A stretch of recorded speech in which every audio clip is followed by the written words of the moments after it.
you awesome bipeds, quadrupeds, and even the occasional dinosaurs. It is I, Little Wolf, and welcome to my den.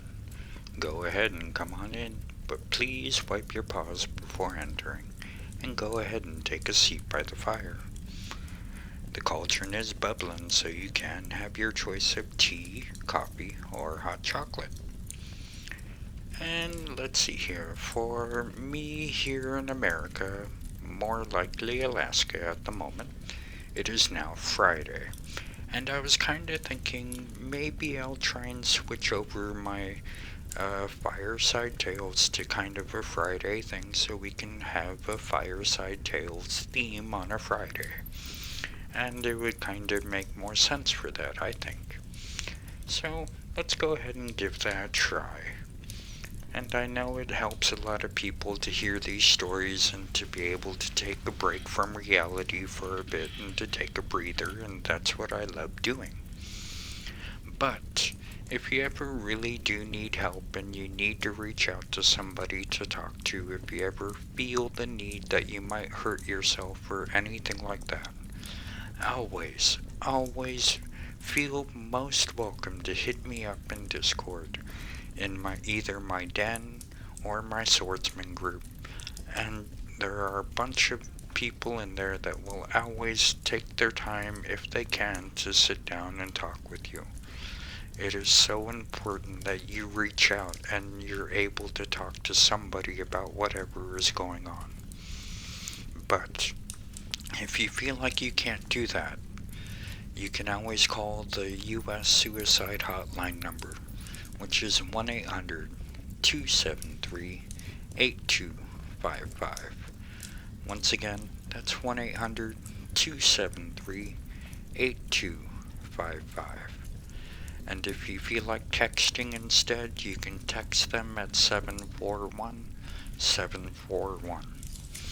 And if you're outside the U.S. and in any other country besides ours, you can always visit suicide.org/international-suicide-hotlines.html, and they'll give you a list of countries there and websites and numbers that you can contact if you feel the need to be able to talk to someone. Because I would much rather you contact me and talk to me about your problems than later on finding out that something happened to you or someone you love, and knowing that I maybe could have said something or did something to help. And I know my friends would definitely feel the same way. We care about you bipeds, quadrupeds, and dinosaurs so much. My den would be empty without you, and I would be reading my stories to nobody. And I don't want that. I want you guys around to hear my stories. And kind of in line with that, the story is kind of an interesting one. This one is called The Moonlit Road by Ambrose Bierce. And it takes place in around Tennessee, Nashville area, where a young man is called home from college because his mother has been killed, and then he has to take care of his father. And while doing that, later on in life, his father sees some kind of an apparition and it scares him, and when the son looks back, the father is gone.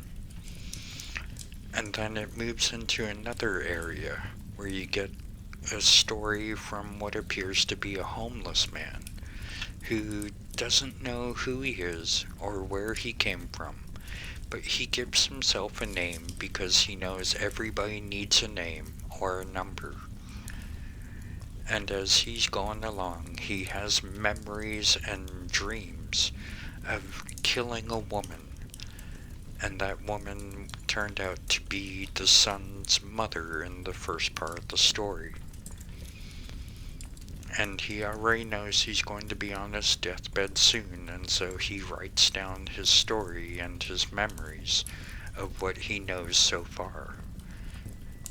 And then it switches over to a different area where there's a medium who is going to tell the story from the ghost's point of view of the mother that was killed. And she kind of explains what happened to her and what happens to ghosts when they reach the other side, and why it is that only sometimes we can see them and other times we don't. I think it's a fun little story, and I had a difficult time reading it because of kind of the language it was written in and some of the voices I might have had to do. And it took me quite a while to record this, but I really hope you guys enjoy. So go ahead and grab your drink of choice, your snack of choice, turn down the lights, listen to the fire, and let's join Ambrose Bierce in his story, The Moonlit Road. The Moonlit Road by Ambrose Bierce. 1. The Statement of Joel Hedman Jr. I am the most unfortunate of men, rich, respected, fairly well educated, and of sound health, with many other advantages usually valued by those having them, and coveted by those who have them not. I sometimes think that I should be less unhappy if it had been denied of me, for then the contrast between my outer and inner life would not be continually demanding of painful attention. In the stress of privation and the need of effort, I might sometimes forget the somber secret of even baffling the conjecture that it compels. I am the only child of Joel and Julia Hartman. The one was a well-to-do country gentleman, the other a beautiful and accomplished woman to whom he was passionately attached, with what I know now to have been a jealous and exacting devotion. The family home was a few miles from Nashville, Tennessee, a large, irregularly built dwelling with no particular order of architecture, a little way off the road, in a park of trees and shrubbery. At the time at which I write this, I was 19 years old, a student at Yale. One day I had received a telegram from my father of such urgency that the compliance with its unexpected demand I left at once for home. At the railway station in Nashville, a distant relative awaited me to apprise me of the reason for my recall. My mother had been barbarously murdered. Why and by whom there could be no conjecture. But the circumstances were these. My father had gone to Nashville intending to return the next afternoon. Something prevented his accomplishing the business in hand, so he returned the same night, arriving just before dawn.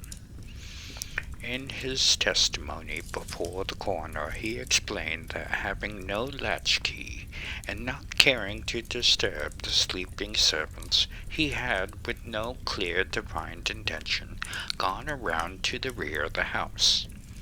As he turned an angle of the building, he heard a sound as a door gently closed, and saw in the darkness indistinctly a figure of a man, who instantly disappeared amongst the trees of the lawn. A hasty pursuit and brief search of the grounds, in the belief that the trespasser was someone secretly visiting a servant, proving fruitless, he entered the unlocked door and mounted the stairs to my mother's chamber. Its door was open, and stepping into the black darkness, he fell headlong over something heavy on the floor. I may spare myself the detail. It was my poor mother, dead of strangulation by human hands. Nothing had been taken from the house. The servants heard no sound, and excepting those terrible finger marks upon the dead woman's throat, dear God, that I might forget them, No trace of the assailant was ever found. I gave up my studies and remained with my father, who naturally was greatly changed. Always of a sedate, taciturn disposition, he now fell into a deep dejection that nothing could hold his attention. Yet anything, a footfall, the sudden closing of a door, aroused him in a fitful interest. One might have called it apprehension. At any small surprise of the senses, he would start to visibly and sometimes turn pale, then relapse into a melancholy apathy deeper than before. I suppose he was what some might call a nervous wreck. As to me, I was younger than now. There is much in that. Youth in Gilead, in which is a balm for every wound. Ah, that I might again dwell in that enchanted land, unacquainted with grief. I knew not how to appraise my bereavement. I could not rightly estimate the strength of the stroke. One night, a few months after the dreadful event, my father and I walked home from the city. The full moon was about 3 hours eastern horizon. The entire countryside had a solemn stillness of the summer night. Our footfalls and the ceaseless song of the katydids were the only sounds aloof.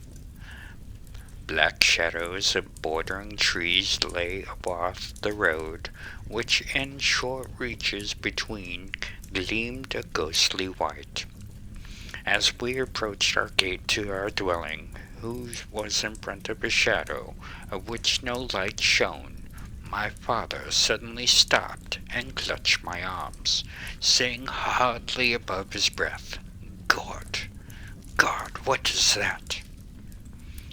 "I hear nothing," I replied. "But see, see," he said, pointing along the road directly ahead. I said, "Nothing is there. Come, father, let us go in. You are ill." He had released my arm and was standing rigid and motionless in the center of the illuminated roadway, staring like one bereft of sense. His face in the moonlight shone pallor and fixedly inexpressibly distressing.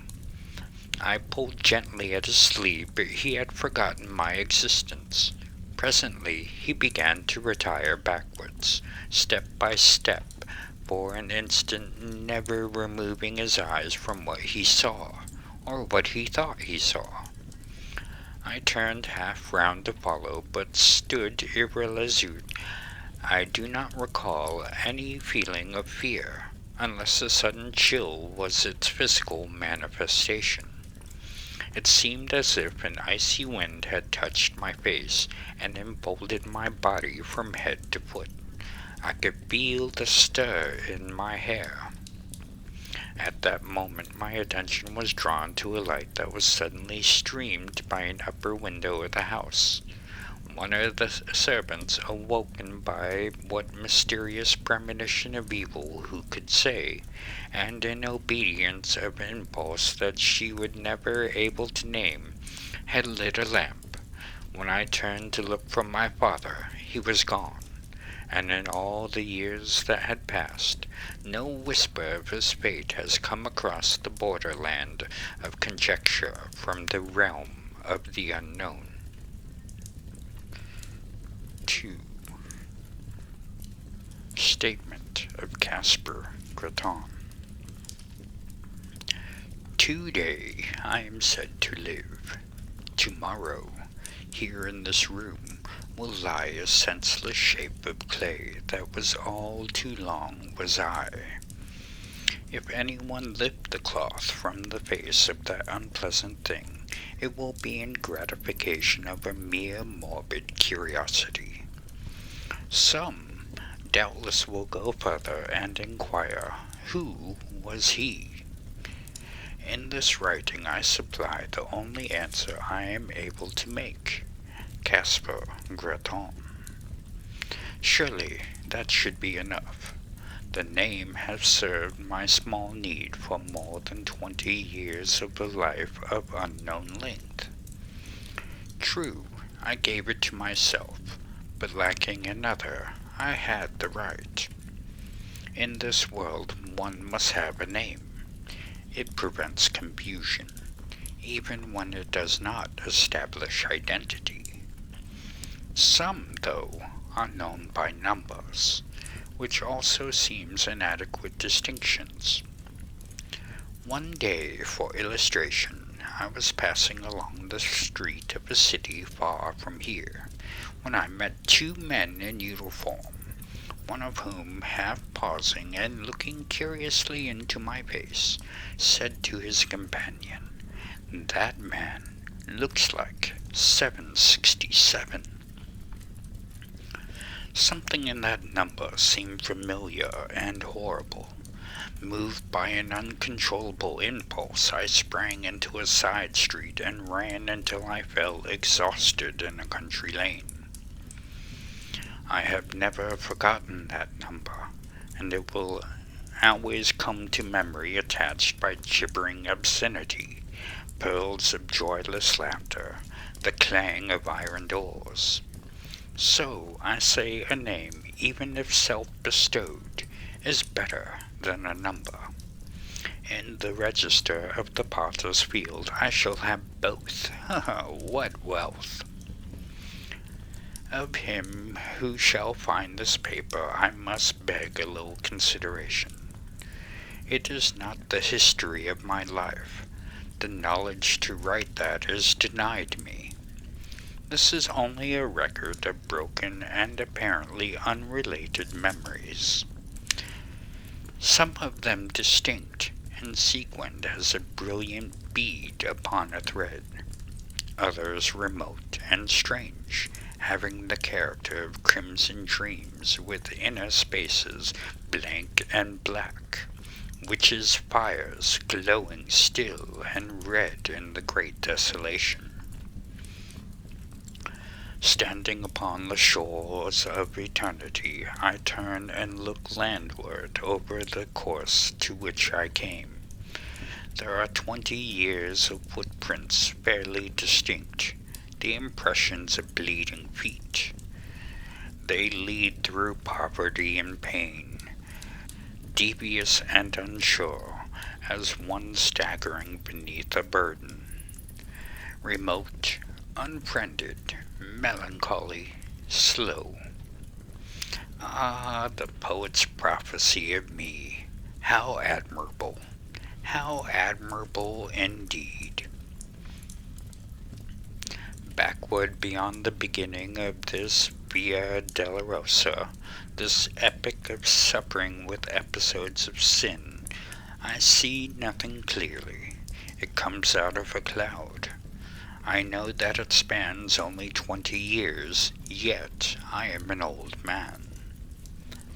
One does not remember one's birth. One has to be told. But with me it was different. Life came to me full-handed and dowered me with all my faculties and power. Of a previous existence I know no more than others, for all have stammering intimidations that may be memories and may be dreams. I know only that my first consciousness was of maturity in body and mind, a consciousness accepted without surprise or conjecture. I merely found myself walking in a forest, half-clad, footsore, utterly weary, and hungry. Seeing a farmhouse, I approached and asked for food, which was given me by one who inquired my name. I did not know, yet knew that all had names. Greatly embarrassed, I retreated, and night came on, lay down in the forest and slept.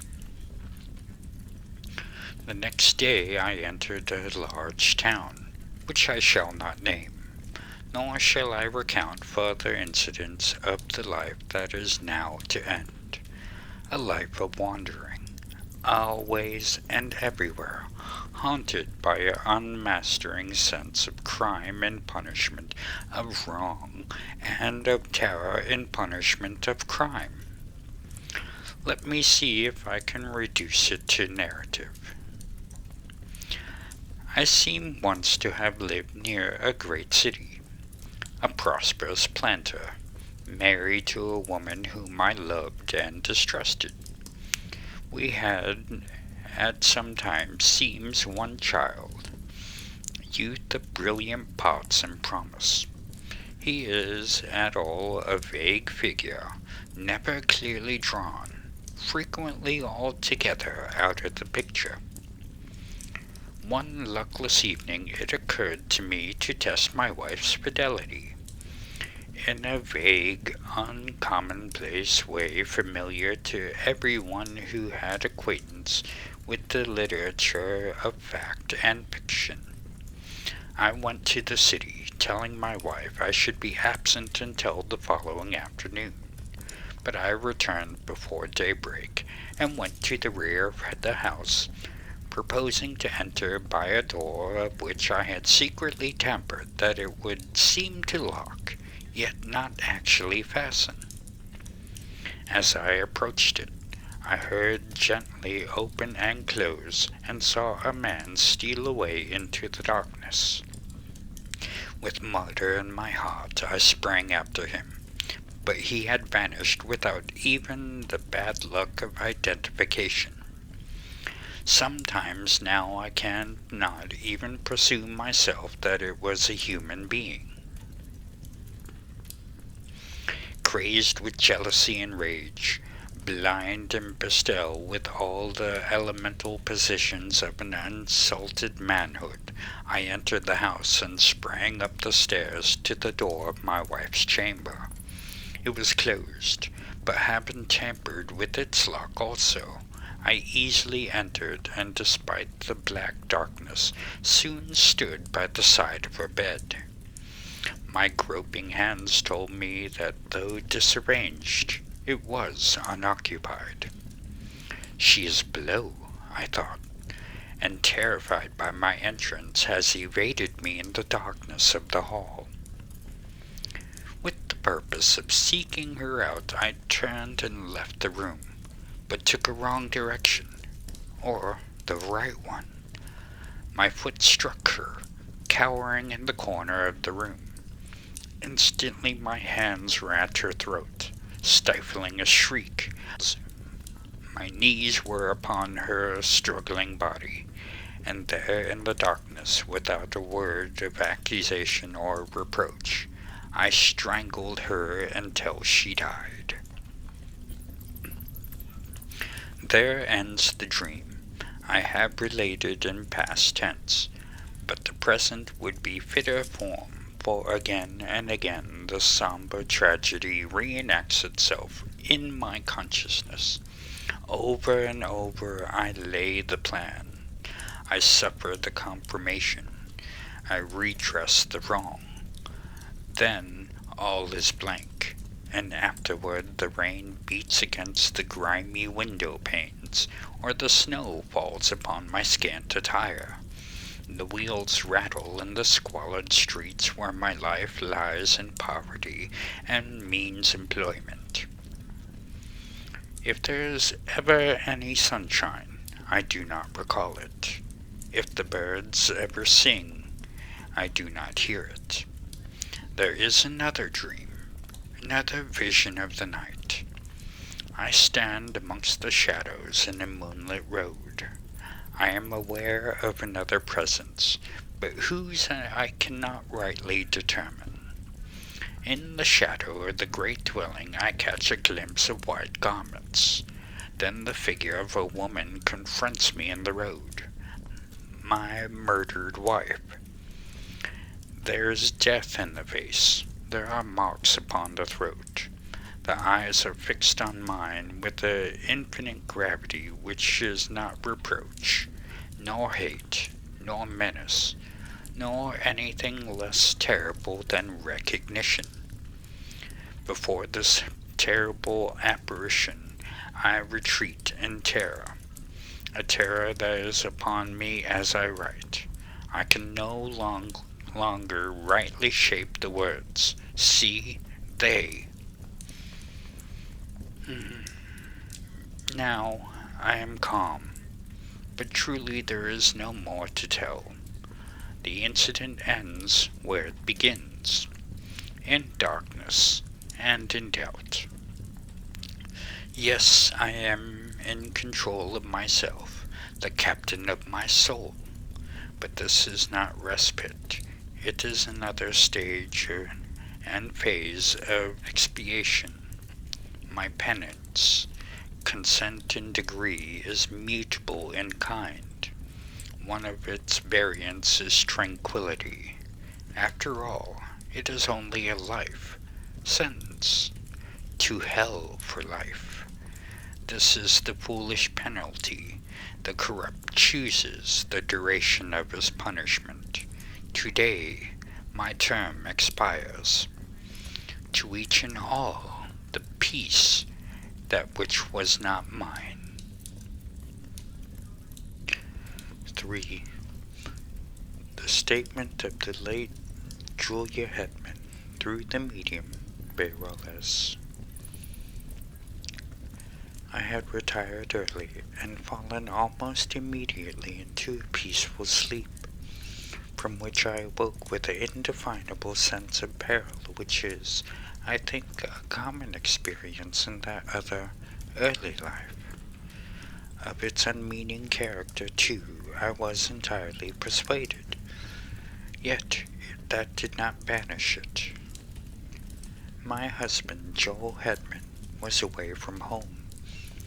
The servants slept in another part of the house, but these were familiar conditions. They had never before distressed me. Nevertheless, the strange terror grew so insupportable that, conquering my reluctance to move, I sat up and lit the lamp at my bedside.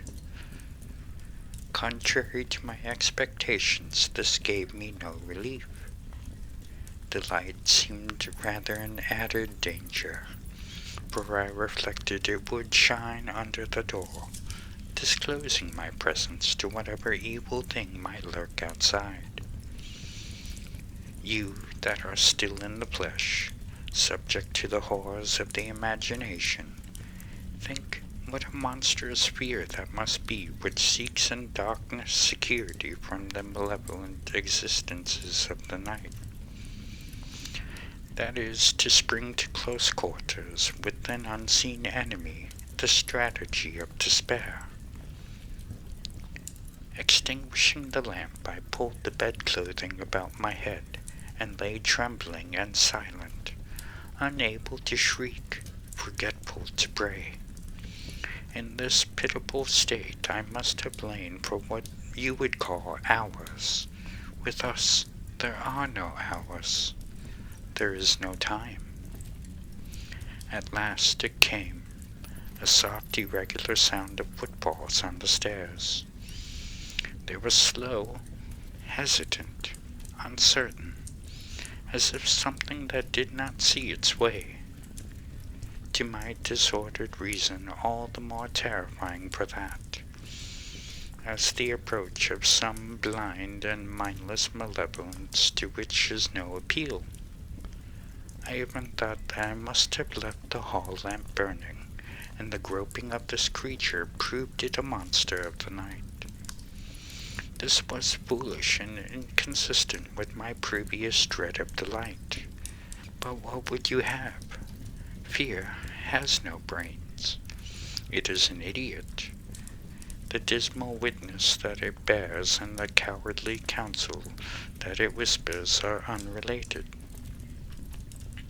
We know this well, we who have passed into the realm of terror, who skulk in the eternal dusk among the scenes of our former lives, invisible even to ourselves and one another, yet hiding forlorn in lonely places, yearning for speech with our loved ones, yet dumb and as fearful of them as they are of us. Sometimes disability is removed, the law suspended. By the deathless power of love or hate, we break the spell. We are seen by those of whom we would warn, console, or punish. What form we seem to them to bear we know not. We know only that we terrify even those of whom we most wish to comfort, and from whom we most crave tenderness and sympathy. Forgive, I pray, this inconsequent digression by what was once a woman. You consult us in an imperfect way. You do not understand. You ask foolish questions about things unknown and things forbidden. Much that we know and could impart in our speech is meaningless in yours. We must communicate with you through a stammering intelligence in that small fraction of our language that is you yourselves can speak. You think that we are of another world. No, we have knowledge of no world but yours, though for us it holds no sunshine, no warmth, no music, no laughter, no songs of birds, nor any companionship. Oh God, what a thing it is to be a ghost, cowering and shivering in an altered world, a prey to apprehension and despair. No, I did not die of fright. The thing turned and went away. I heard it go down the stairs hurriedly, I thought, as if itself in sudden fear. Then I rose to call for help. Hardly had my shaking hand found the doorknob when, merciful heaven, I heard it returning. Its footfalls as it remounted the stairs were rapid, heavy, and loud. They shook the house. I fled to an angle of the wall and crouched upon the floor. I tried to pray. I tried to call the name of my dear husband. Then I heard the door thrown open. There was an interval of unconsciousness, and when I revived I felt a strangling clutch upon my throat. Felt my arms feebly beating against something that bore me backward. Felt my tongue thrust itself between my teeth, and then I passed into this life. No, I have no knowledge of what it was. The sum of what we knew at death is the measure of what we know afterwards of all that went before. Of this existence we know many things, but no new light falls upon any page of that. In memory is written all of it that we can read. Here no heights of truth overlooking the confusing landscape of the dubitable domain. We still dwell in the valley of the shadow, lurk in the desolate places, peering from brambles and thickets at the mad, malign inhabitants. How should we have new knowledge of this fading past? What I am about to relate happened on a night. We know it's night, for then you retire to your houses, and we can venture from our places of concealment to move unafraid about our old homes, to look at the windows, and even enter and gaze upon your faces as you sleep. I had lingered long near the dwelling where I had been cruelly changed to what I am, as we do while any that we love or hate remain. I sought some method of manifestation, some way to make my continued existence and my great love and poignant pity understood by my husband and son. Always if they slept, they would wake, or if my desperation desperation I dared approach them when they were awake, would turn toward me the terrible eyes of the living, frightening me by the glances that I sought from the purpose that I held. On this night I had searched for them without success, fearing to find them. They were nowhere in the house, nor about the moonlit lawn. For though the sun is lost to us forever, the moon, full-orbed or slender, remains to us.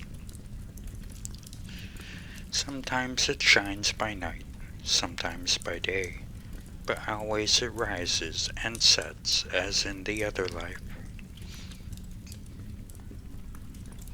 I left the lawn and moved into the white light and silence along the road, aimless and sorrowing.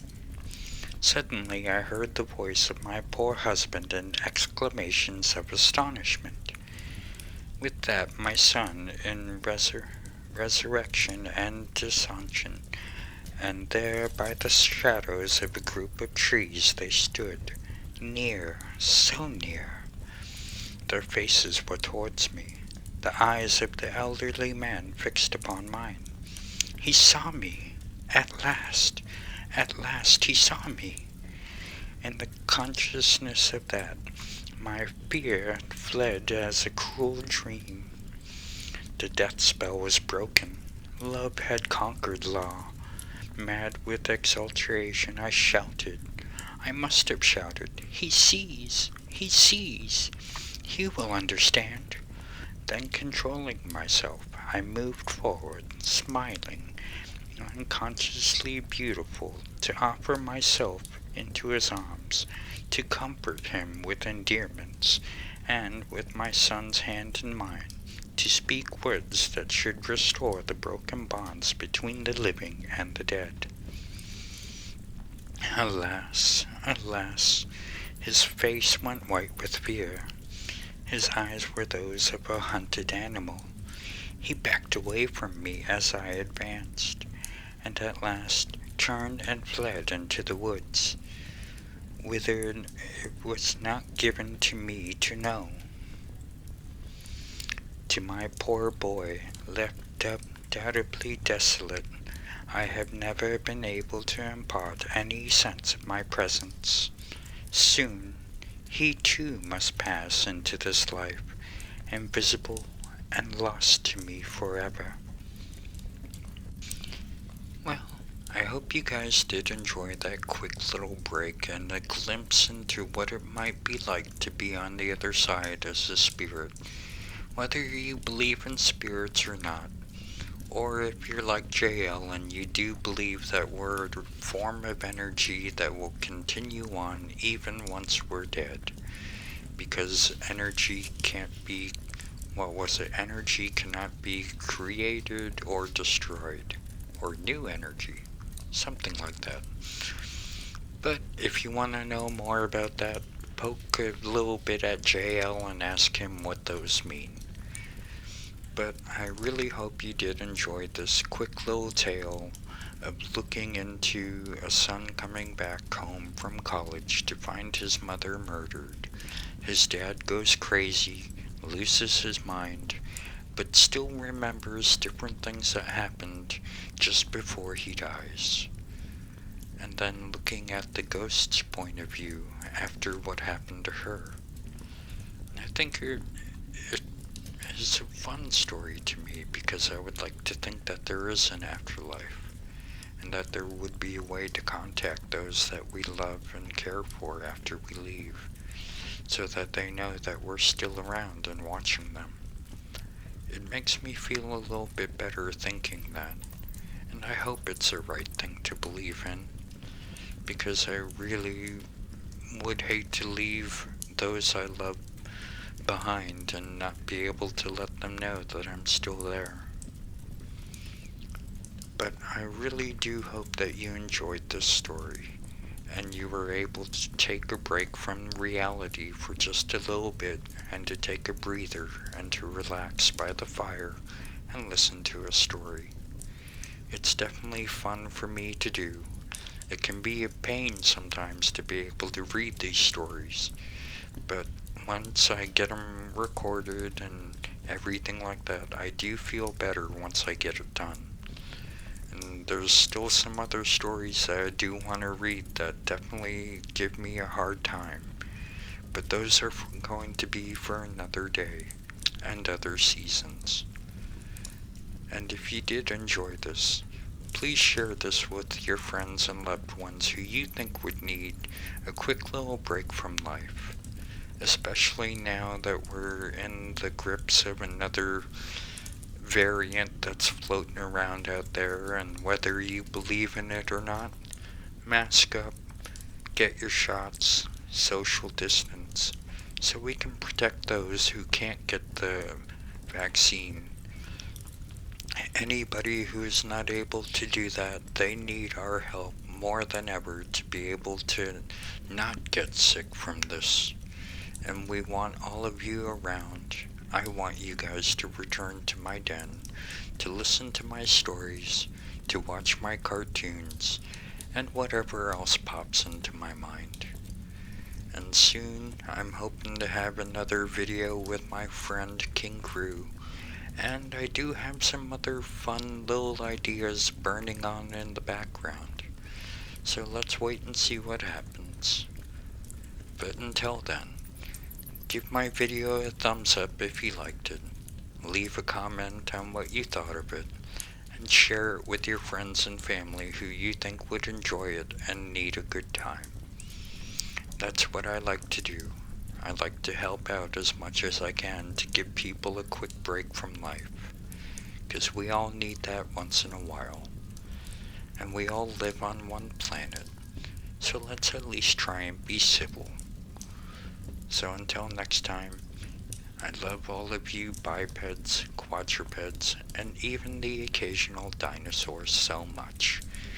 Until next time, Wolf out.